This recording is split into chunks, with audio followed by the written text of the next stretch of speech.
One of the few details that Obama mentions about his time in New York is his roommate, a Pakistani he calls Sadiq in his book. We know that Obama became president of the Harvard Law Review, but we know very little else about his time at the prestigious law school. And how did he get into the ultra-exclusive Harvard Law School anyway?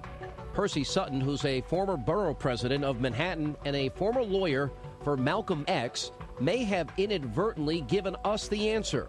In an interview with a local New York City news station, Sutton said that a known radical extremist with ties to the Saudi government personally asked him to help Obama get into Harvard.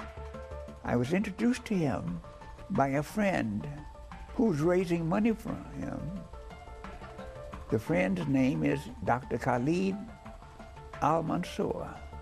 This explosive interview and piece of evidence appears to connect Barack Obama to Dr. Khalid Al-Mansour, a top advisor to a key Saudi Arabian official and a former mentor to the Black Panther Party. Al-Mansour is an author, a lawyer, a Saudi advisor, an Orthodox Muslim, a black nationalist, and an outspoken enemy of the State of Israel. Listen to what he says about white America. So white people don't feel bad. Whatever you do to them, they deserve it. God wants you to do it, and that's whether you cut off the nose, cut off the ears, take flesh out of their body.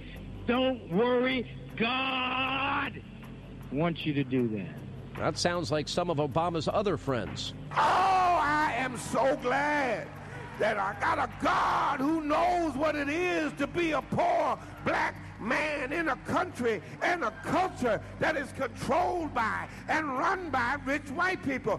Before entering Harvard, Obama worked briefly as a community organizer for the Chicago-based Gamaliel Foundation, which is founded on the principles of the radical socialist Saul Alinsky, considered by many to be the godfather of community organizing.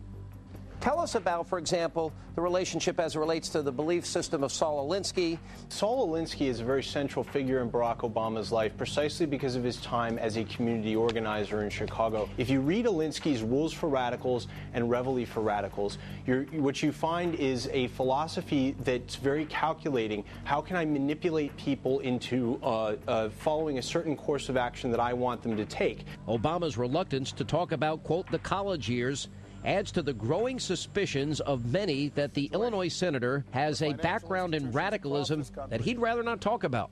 Keep moving. My view is that the community organizing was actually kind of a sham event, that really Bill Ayers was testing him. Because the way these radicals work, they don't give you a big project until you've passed muster with a small project. And so they sent him out to Chicago to see what he would do. He passed the test. I decided to become a community organizer. I'll organize black folks at the grassroots. It was in these neighborhoods that I received the best education that I ever had. He had virtually no impact in his so-called community organizing career except to lay the foundation for his future radical associations. It was then also, I believe, that he was exposed, perhaps by Louis Farrakhan, to Khalid Al-Mansour, because it's while he's a community organizer that Khalid Al-Mansour starts raising money to promote Obama to Harvard Law School. So obviously, in Ayers' mind and Al-Mansour's mind, Obama had proven his reliability. He was somebody that could be trusted to do what he was told, and all of a sudden, they now are going to take him to the next level. Back in 2005, Barack Obama purchased the house for $1.65 million. It was a controversial deal. Coincidentally, he bought it the same day that the Rezko family purchased the land next door. And it just so happens they live half a mile from William Ayers, the unrepentant terrorist part of the Weather Underground.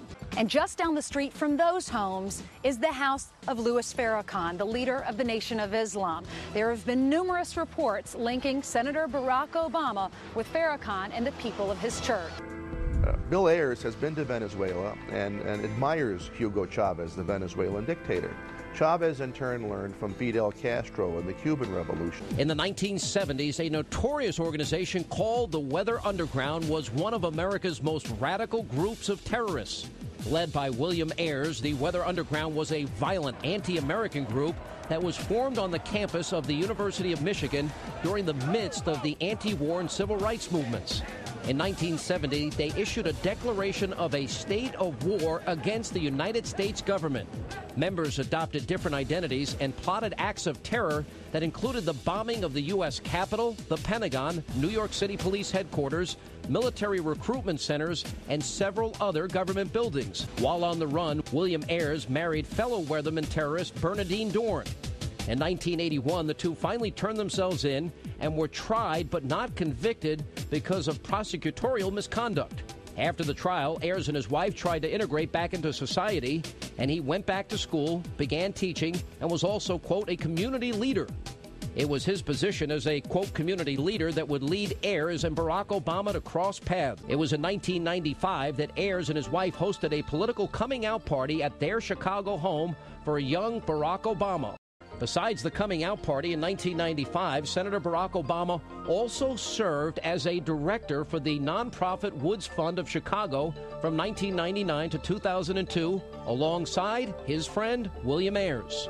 In addition, both Ayers and Obama have also appeared together at various public speaking engagements. In 2002, they spoke together at a forum in Chicago, sponsored in part by the University of Illinois, titled Intellectuals, Who Needs Them?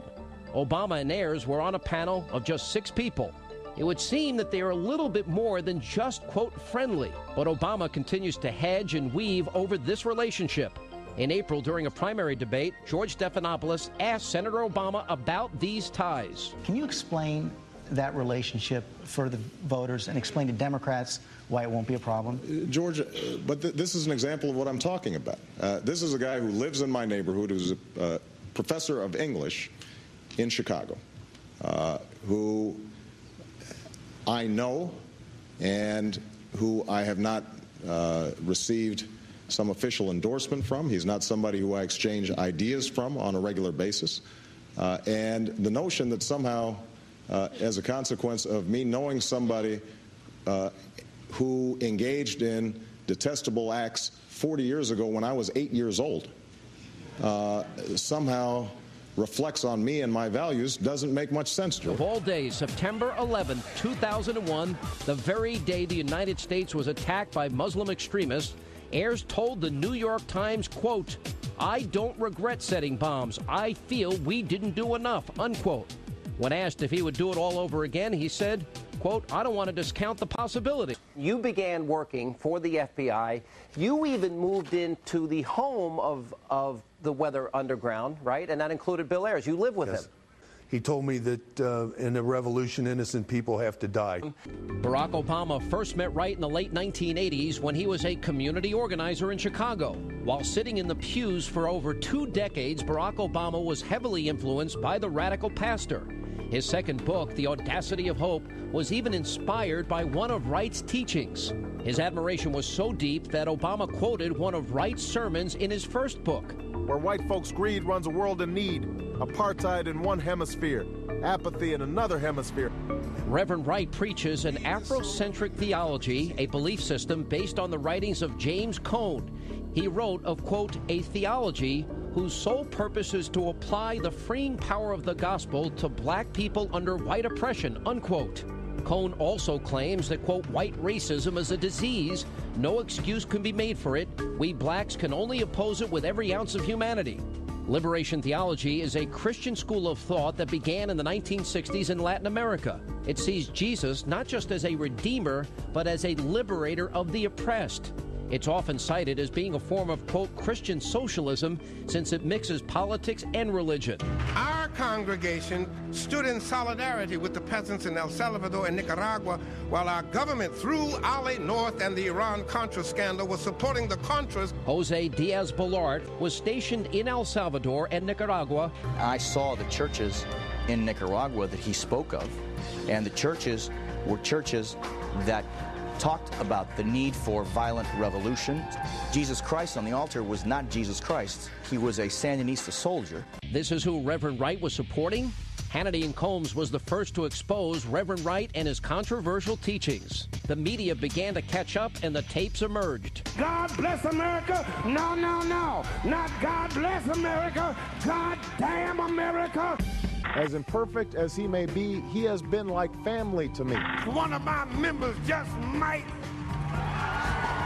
turn this mother out, turn the tables on white supremacy, and have a black woman sleeping legally at 1600 Pennsylvania Avenue. He strengthened my faith, officiated my wedding, and baptized my children. And they will not only attack you if you try to point out what's going on in white America, US of KKKA. I can no more disown him than I can disown the black community.